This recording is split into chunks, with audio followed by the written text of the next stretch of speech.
You'll be rewarded tonight in my bed."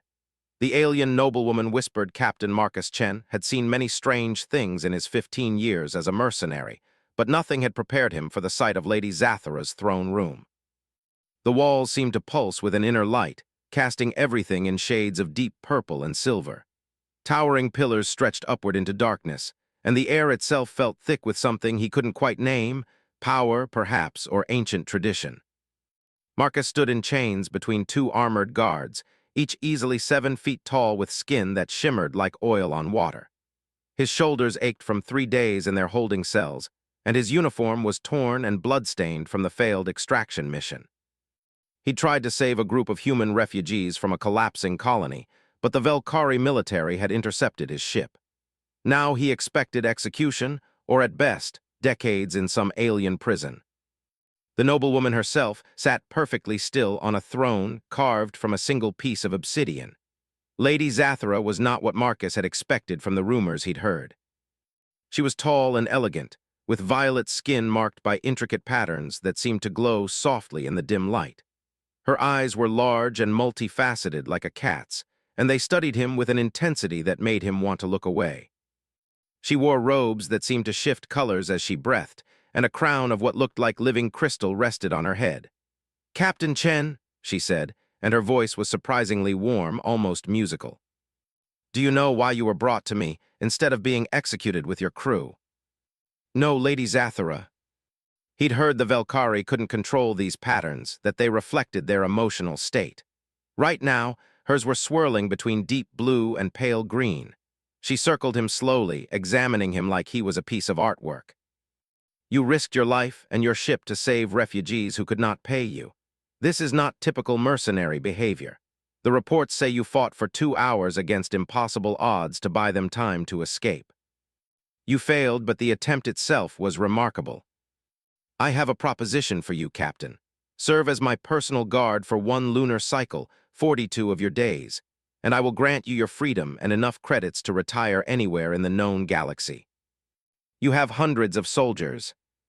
There are those in my court who believe humans are inferior, who wish to enslave your colonies rather than trade with them. Duke Vorzin leads this faction, and he has many followers.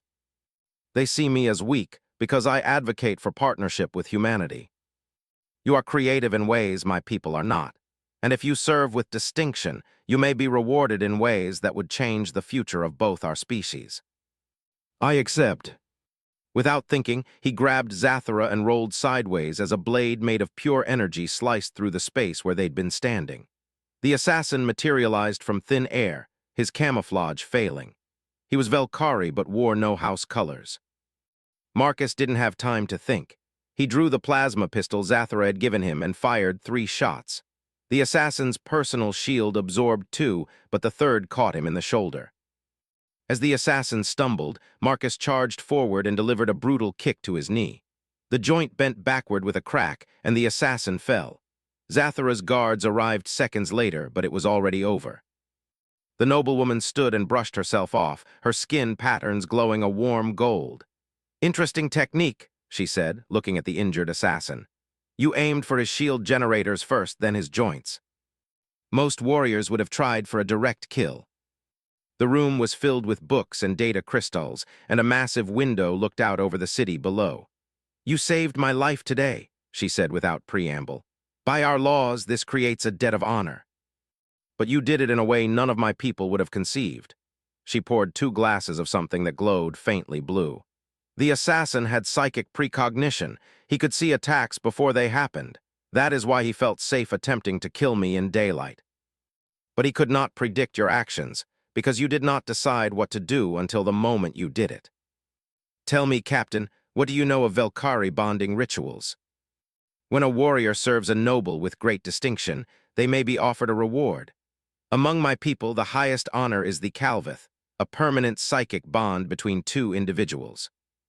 It grants shared strength, shared knowledge, and shared authority. 2 minds that remain distinct but can touch and share. It is not control, it is unity. And I wanted you to understand what it would mean." She leaned forward, her multifaceted eyes reflecting the city lights. "Duke Vorzin believes humans are inferior because they lack psychic abilities. A human Velkari bonded pair would destroy his arguments completely.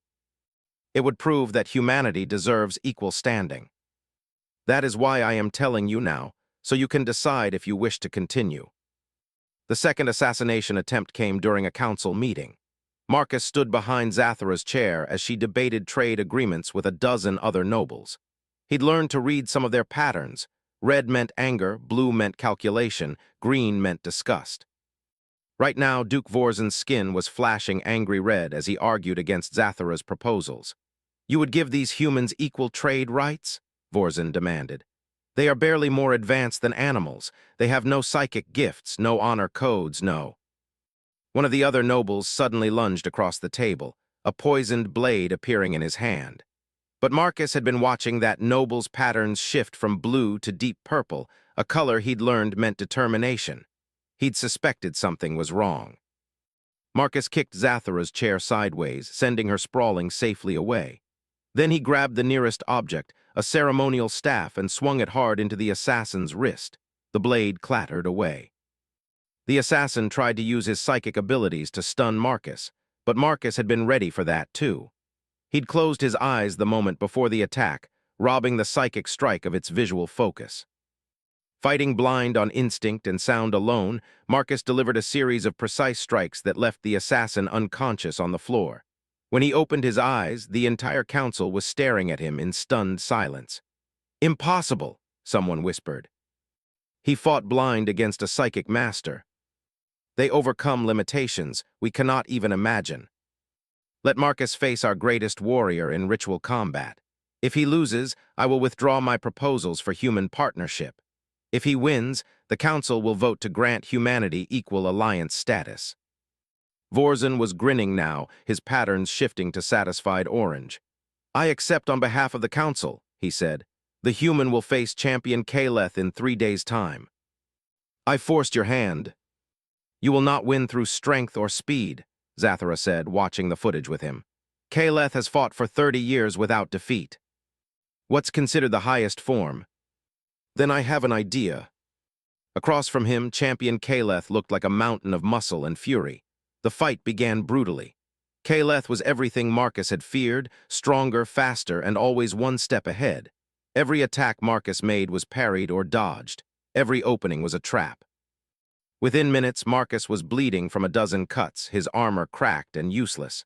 But Marcus hadn't come to win through skill. He'd come to send a message. He saw the opening he'd been waiting for, Kaleth's blade raised high for a finishing blow. In that split second, Marcus did something no Velkari warrior would ever do. He deliberately drove his own blade into his leg, the pain and shock disrupting Kaleth's psychic reading. Then, as the champion hesitated in pure confusion, Marcus threw himself forward with all his remaining strength and delivered a strike to Kaleth's throat. The champion fell. Marcus collapsed immediately after, his vision fading from blood loss. The last thing he saw was Zathara running toward him, her patterns blazing colors he'd never seen before, brilliant gold mixed with deep crimson. She caught him as he fell, cradling his head gently. The arena had gone completely silent. In a voice that carried to every corner of the stadium, she said, "You'll be rewarded tonight in my bed." Through the fog of pain, he saw Duke Vorzen's face twisted in absolute fury. "What?" Marcus managed to whisper. Zathara looked down at him, and there were tears in her multifaceted eyes. "I just declared my intention to bond with you," she said softly. "In our language, that phrase is not seduction. It is a formal proposal of Calveth. You would become my equal, sharing my authority and my power. Duke Vorzen's faction cannot stop it now. You have proven yourself beyond any doubt." Then darkness claimed him, and he knew nothing more. Marcus woke to softness he hadn't felt in years. The bed beneath him was like floating on clouds, and warm light filtered through curtains that seemed to be woven from starlight itself. For a moment, he thought he was dreaming. Then the memories crashed back, the fight, the self-inflicted wound, Zathara's declaration in front of thousands of witnesses. He sat up quickly and immediately regretted it. His body was healed, the cuts and bruises gone, but phantom pains still lingered in his mind. The room around him was enormous, decorated in the flowing style of Velkari architecture. Through a wide archway, he could see a balcony overlooking the city. "You heal quickly," Zathara said from the doorway. She wore simpler robes than usual, and her patterns were a calm, steady blue. Our medical technology is advanced, but your body still needed time to accept the repairs. The council has been in emergency session since the fight ended. Vorzin is trying to invalidate the result, claiming you cheated by harming yourself.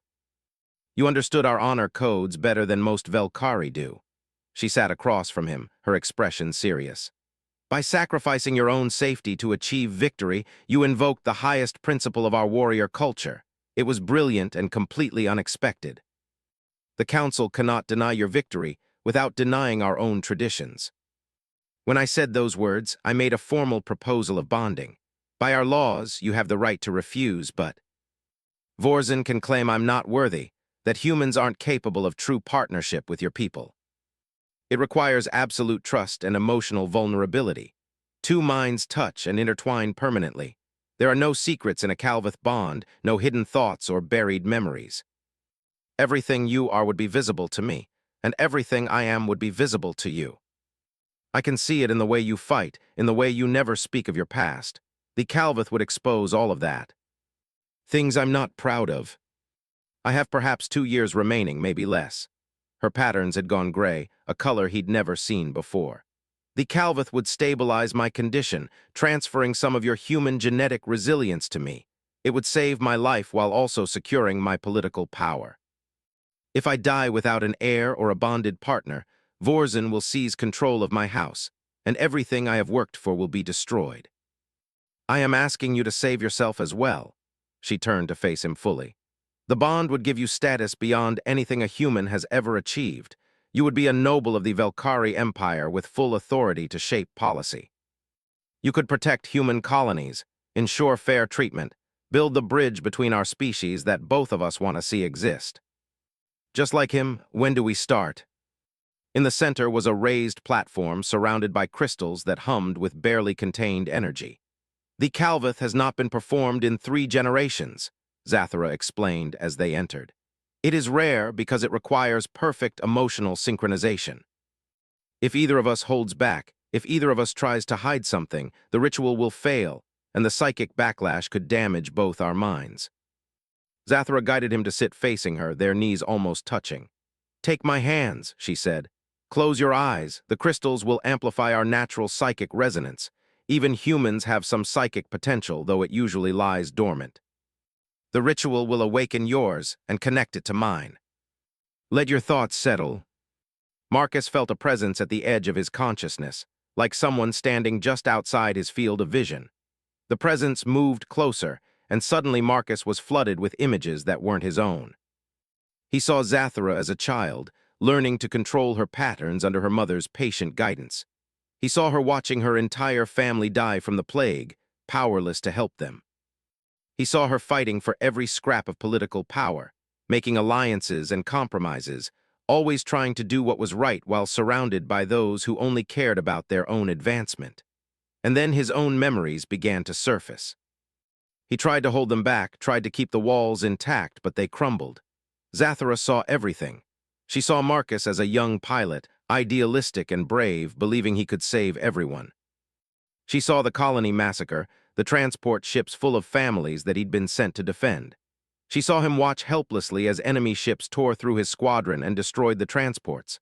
Thousands dead while he survived. She saw his guilt, his shame, his conviction that he'd failed in the most fundamental way possible. The memories were too much.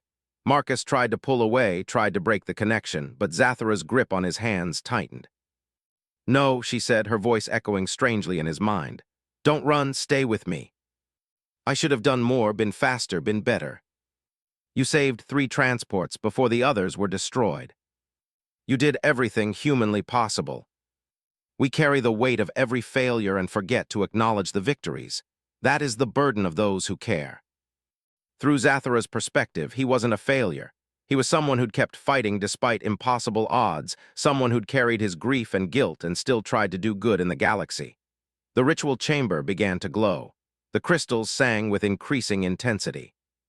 Marcus and Zathura's minds were touching now, intertwining like threads being woven together. He could feel her thoughts as clearly as his own. He understood her fears and hopes and dreams, and she understood his. Then the palace shook with an explosion. Their eyes snapped open simultaneously. Zathra's patterns flashed warning red. "Vorzin," they said in unison, their voices overlapping. They could hear weapons fire in the distance, getting closer. The coup had begun. Vorzin had decided that if he couldn't prevent the bonding through legal means, he would do it through force. "The ritual isn't complete," Zathra said urgently. "We're halfway bonded. We can sense each other, but we don't have full access to each other's abilities yet."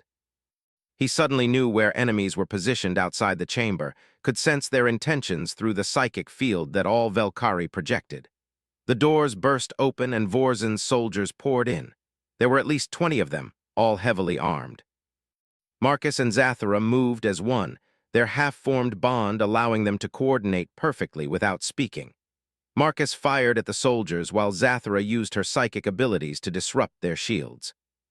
Each shot Marcus took found its target because Zathra could see the future half a second ahead and guide his aim through their connection. When soldiers tried to flank them, Marcus knew where they were because Zathra sensed their presence. But it wasn't enough. They were being overwhelmed by sheer numbers. Marcus took a hit to his shoulder that spun him around. Through the pain, he felt Zathra's fear, not for herself, but for him. "The platform," Zathra said aloud. "Get back to the platform." Marcus suddenly found himself understanding combat in ways he never had before. He could see the probabilities of every attack, every defense. Zathra's psychic precognition was flowing through their bond. And she was gaining access to something from him, the creative chaos of human tactical thinking, the ability to improvise and take risks that no Velkhari would consider. They became something neither species had ever seen before. Marcus moved with inhuman grace, his body responding to threats before they fully materialized. Zathra fought with unexpected aggression and creativity, using techniques that broke every rule of traditional Velkhari combat. The soldiers fell one by one. Some retreated in fear. Others simply couldn't comprehend what they were seeing, a human and Velkhari fighting as a single entity with two bodies. Duke Vorzin himself appeared in the doorway, his massive frame blocking the exit. His patterns were pure black, a color that meant absolute rage and hatred. "Abomination," he snarled. "You defile our sacred traditions with this perversion." The language came through his bond with Zathra. "You have violated the sanctity of the ritual chamber. You have attacked an unarmed noble during a sacred ceremony. You have placed your own ambition above the good of your people. By every law and tradition of the Velkhari, you have forfeited your honor." What Vorzin didn't have was what Marcus had gained, the perfect synthesis of two species' greatest strengths. The fight was brief and brutal. Marcus fought with Velkhari precision and human unpredictability. He knew where Vorzin would strike before the Duke himself knew. When Vorzin tried to use his psychic abilities, Marcus countered with techniques he'd learned instantly through his bond with Zathra. The finishing move was pure Velkhari tradition, a ritual strike to the shoulder that disarmed without killing, showing mercy even to an enemy. Vorzin fell to his knees, his blade clattering away. The remaining soldiers lowered their weapons. Attacking a bonded pair was forbidden by ancient law, and now that the fight was over, they could see what Marcus and Zathra had become. Their patterns were synchronized, glowing the same brilliant gold and crimson. They were breathing in unison. They were complete. In the days that followed, the council had no choice but to accept reality. The bond was complete and irreversible. Marcus Chen was now a noble of the Velkhari Empire with full authority equal to Zathra's. Duke Vorzin was tried and stripped of his titles. The human colonies were granted full alliance status with trade rights and military protection. Marcus stood with Zathra on the balcony of her chambers, looking out over the city that was now his home. Through their bond, he could feel her contentment, her relief, her hope for the future. And she could feel his lingering uncertainty mixed with growing peace. "Do you regret it?" she asked softly, though she could already sense the answer through their connection.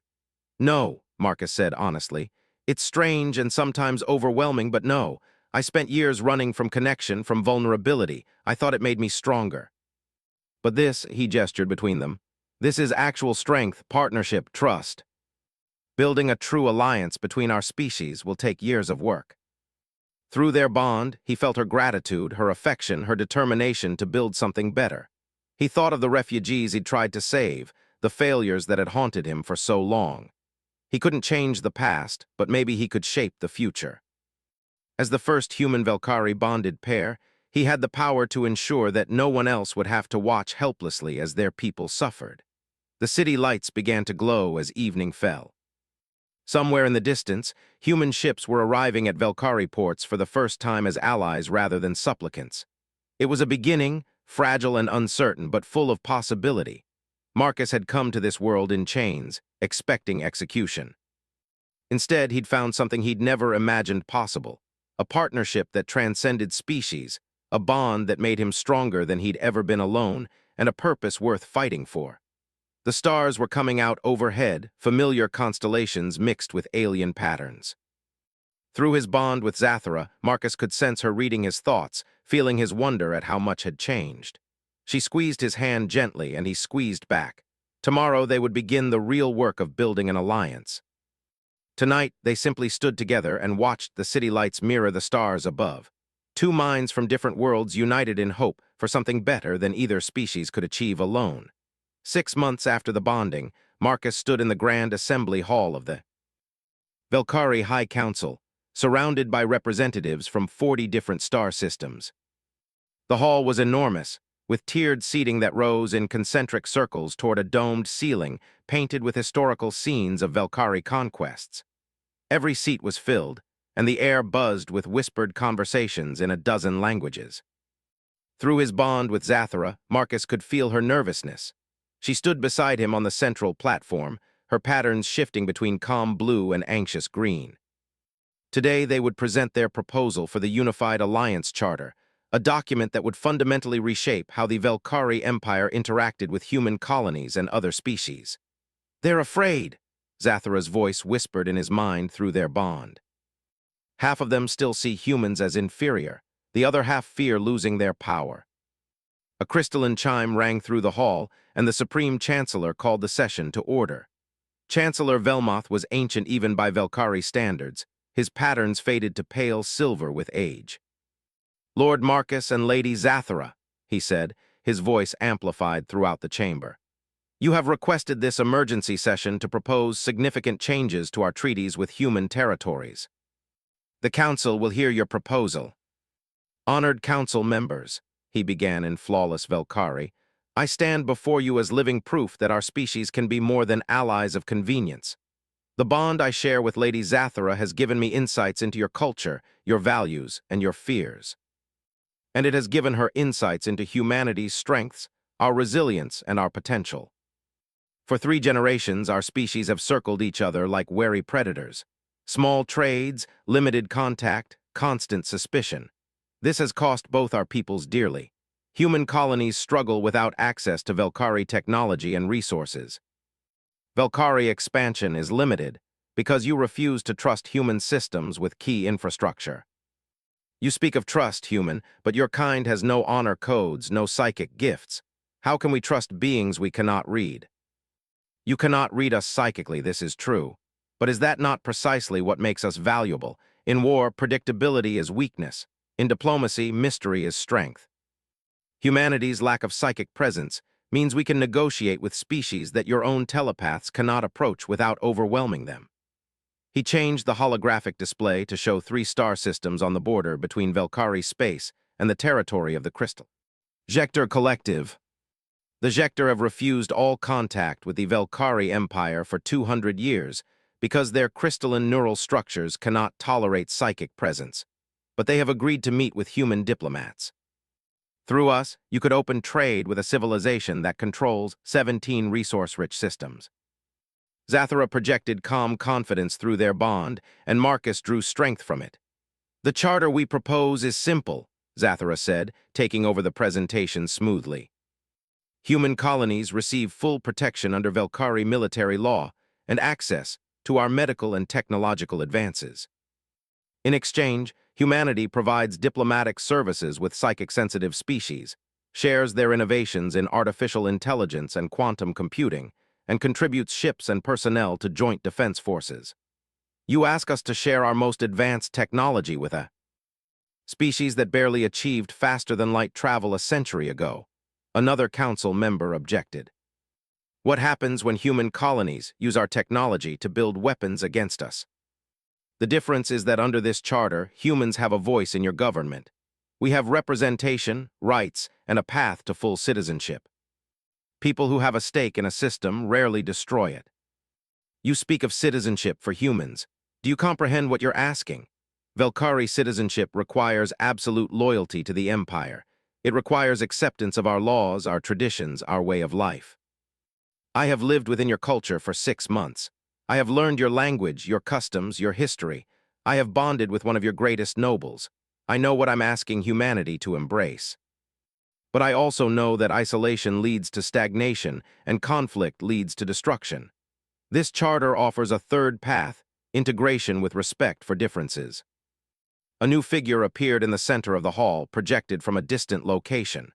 Marcus recognized her immediately, Admiral Sarah Chen, commander of the Human Colonial Defense Fleet. His distant cousin, though they'd never been close. "Forgive the interruption, Chancellor," Admiral Chen said crisply. "But Earth's unified government has asked me to deliver an urgent message regarding this charter proposal." They hadn't expected Earth to intervene directly. The colonial governments had been negotiating separately from the homeworld. "Speak, Admiral," the Chancellor said. "Earth's government has reviewed the proposed charter carefully.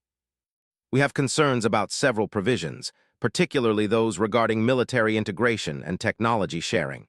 However, we recognize that Lord Marcus speaks from a unique position of understanding both our cultures." Admiral Chen's image turned to face Marcus directly.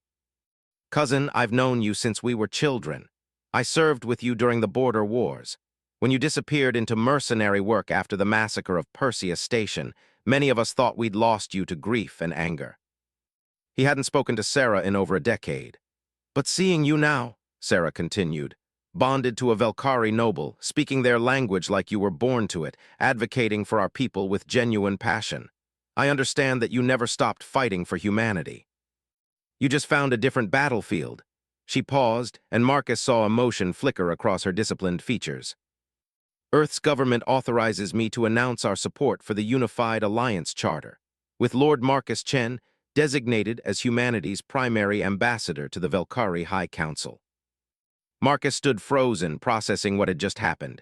Through his bond, he felt Zathara's fierce pride and joy flooding into his consciousness. "Order!" Chancellor Velmoth's voice cut through the noise. "This is most irregular. The Council has not yet voted on the charter itself.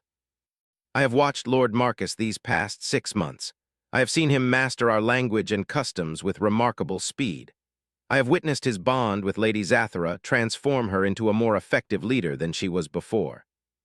And I have read the intelligence reports about the Schecter negotiations. I have opposed human integration for 40 years, but I cannot deny the evidence before me. If one human can achieve what Lord Marcus has achieved in mere months, perhaps our species have more to learn from each other than I realized. 3 weeks ago, during the station accident on Velkar Prime, you were visiting the orbital facilities when the reactor breach occurred. My grandson was trapped in a sealed compartment filling with radiation. The rescue team said it would take hours to cut through the doors, too long for him to survive. The kind of quick thinking that came naturally to humans, but seemed impossible to Velkari bound by safety protocols and proper procedures. He jury-rigged a plasma cutter from damaged equipment and cut through the door in minutes. You did not know who he was, Lady Shendra continued. You simply saw someone who needed help and you helped them, risking radiation exposure yourself. That is not the action of an inferior species. That is the action of someone with honor, regardless of whether they have psychic gifts. The vote was called. Marcus watched the holographic tally appear in the air above the assembly floor. The numbers climbed slowly as each council member cast their vote. Green for approval, red for denial, yellow for abstention. Marcus held Zathara's hand tightly, their patterns synchronized in nervous gold. The final count appeared, 72 in favor, 43 against, 15 abstentions. The charter had passed. The hall exploded with noise, some cheering, some protesting. Marcus felt Zathara's relief wash through their bond so strongly it made him dizzy. They'd done it. Against all odds, they'd convinced a majority of the council to take a chance on true partnership between their species. Chancellor Velmoth called for order again. The Unified Alliance Charter is hereby adopted into Velkari imperial law, effective immediately. Lord Marcus Chen is recognized as humanity's official ambassador with full council privileges. He paused, his ancient eyes meeting Marcus's.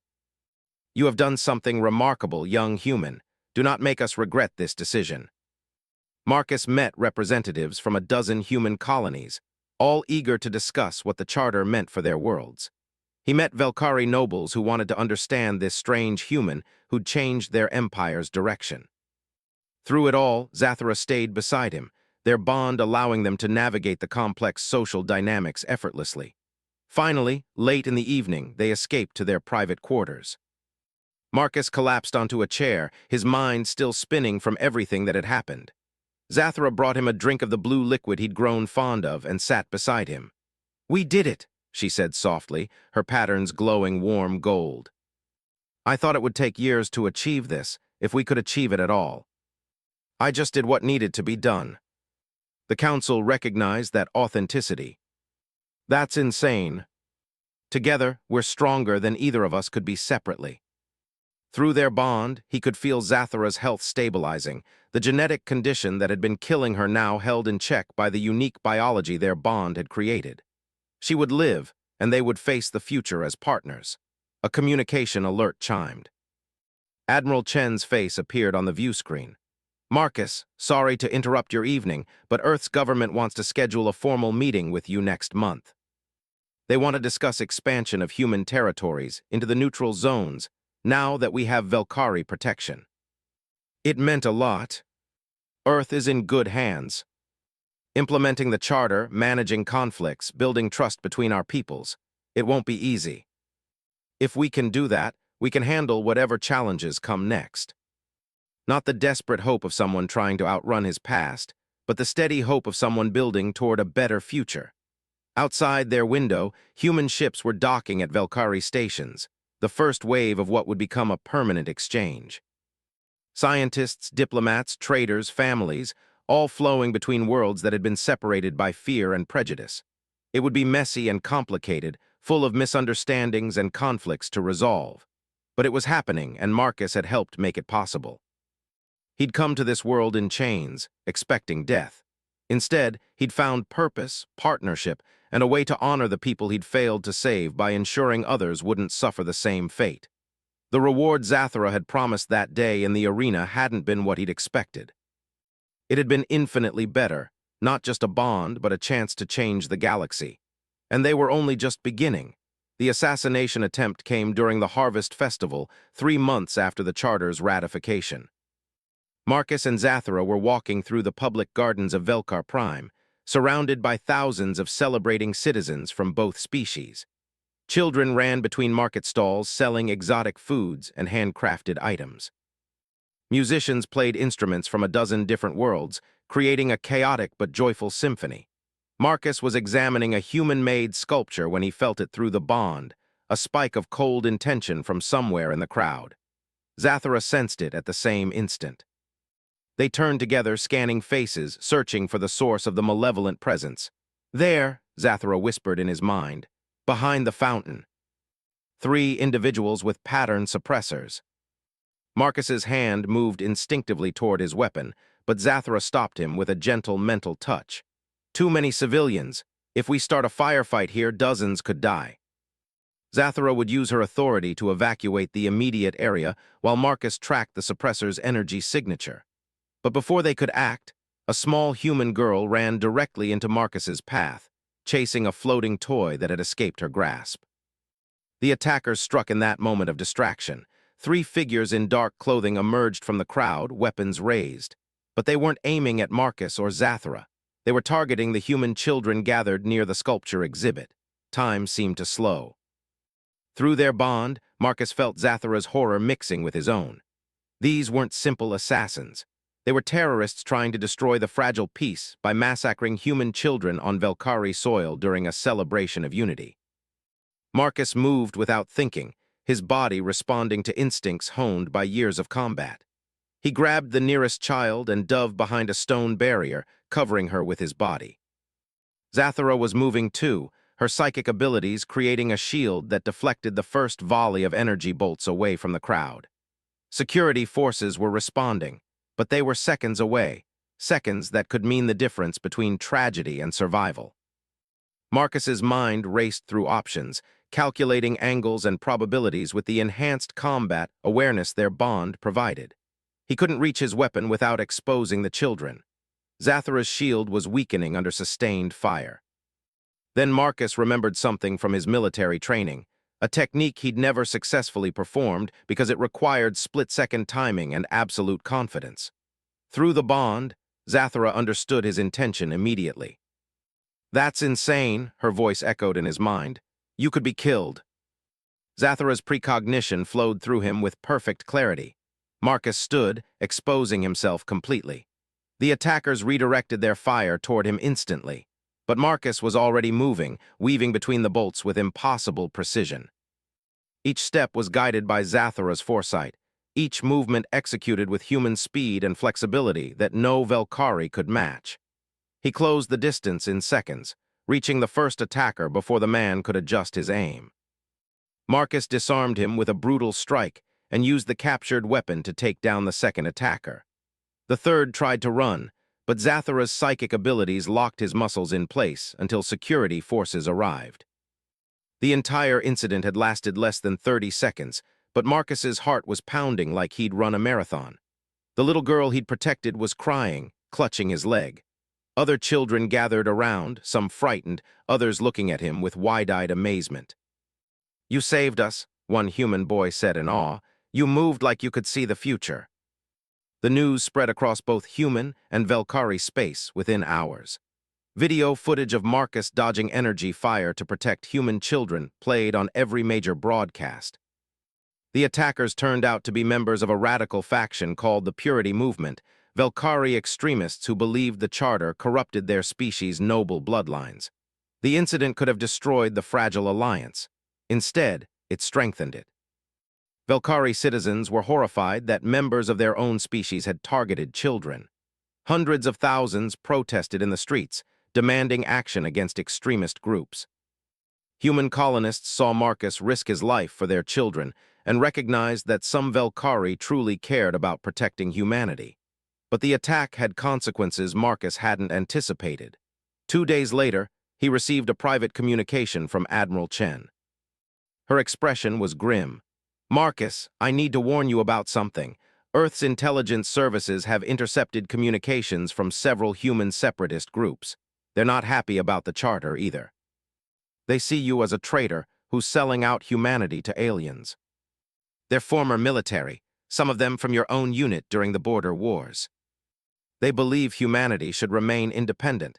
That integration with the Velkhari will destroy human culture. Commander Reeves is leading the group. Marcus, I know you two were close." After the massacre, they dealt with the trauma differently. Marcus by running away into mercenary work. James by climbing the ranks and becoming increasingly bitter about humanity's vulnerable position in the galaxy. "James wouldn't hurt civilians," Marcus said, but even as he spoke, he wasn't sure. "The James you knew wouldn't have," Sarah corrected gently. "But people change, especially when they feel cornered. He's been recruiting veterans, stockpiling weapons, and spreading propaganda about how the Velkhari are using you as a puppet. Marcus, he's planning something big. I don't know what or when, but our intelligence suggests it's soon." Through their bond, she could feel his conflict, loyalty to an old friend warring with duty to the peace they'd built. "You need to stop him," Zathara said softly, "not as an ambassador, but as his friend. If his group attacks Velkhari targets, it will give the extremists on our side justification to retaliate against human colonies. Everything we've worked for could collapse. Find out what he's really planning. If I can make him understand what we're really trying to accomplish here, maybe I can convince him to stand down. Then I'm coming with you. That is what the bond means, Marcus. We face dangers together or not at all. Just us." Finally, a former informant provided coordinates for a meeting, an abandoned mining station on the edge of human-controlled space. Marcus and Zathara arrived in a small, unmarked ship. The station was old, its corridors dark and filled with the echoes of machinery that had stopped working decades ago.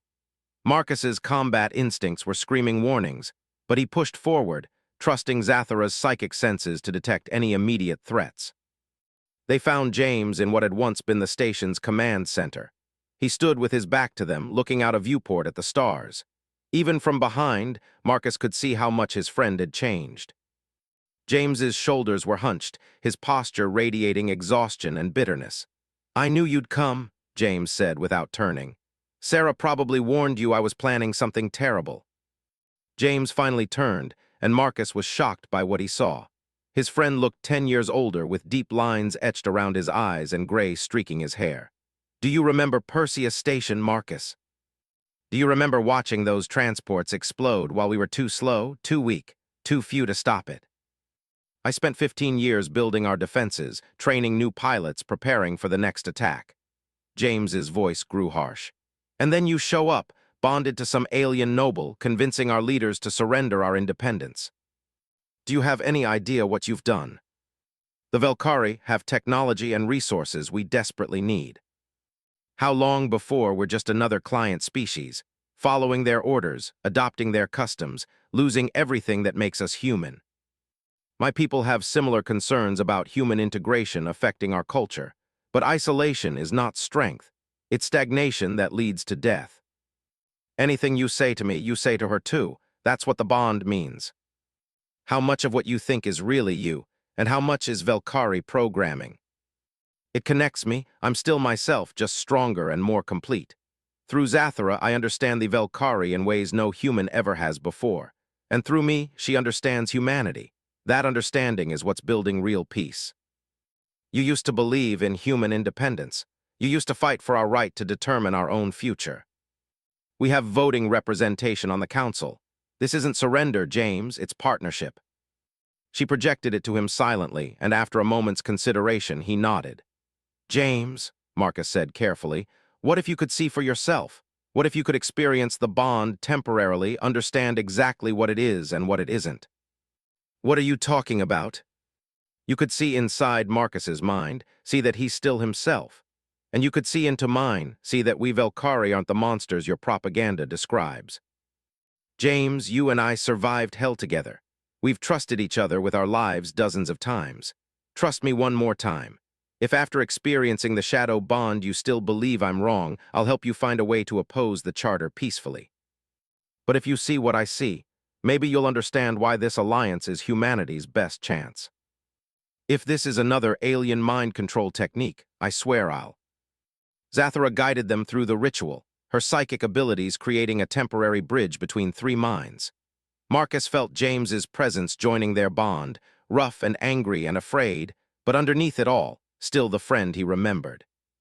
Through the shadow bond, James experienced everything. He felt Marcus's genuine love for humanity mixed with his deep respect for Velkari culture. He saw Zathara's memories, understanding that she'd lost as much as any human to war and disease, that her advocacy for partnership came from genuine belief rather than manipulation. He experienced the bond itself, understanding that it was collaboration between equals rather than domination of one by the other. When the shadow bond faded an hour later, James was crying. "I've been such a fool," he whispered. "I was so focused on preventing another Perseus station that I couldn't see we were creating the same kind of isolation that made us vulnerable in the first place. You were trying to protect our people the only way you knew how. But there are different kinds of strength, James. Sometimes the strongest thing we can do is accept help. My group has been planning an attack on the Velkari embassy on New Terra. We were going to destroy it during the anniversary celebration next month, kill as many Velkari diplomats as possible to derail the alliance." "How many are involved?" she asked. 47 former military, all trained and equipped. They trust me completely." James looked at them both. "What do I do? If I try to stop them directly, they'll just replace me and proceed anyway. But if I turn them in, I've betrayed my own people. Show them the truth. Let them decide for themselves once they really understand what the alliance means. It would require several Velkari bonding specialists and take weeks to complete safely.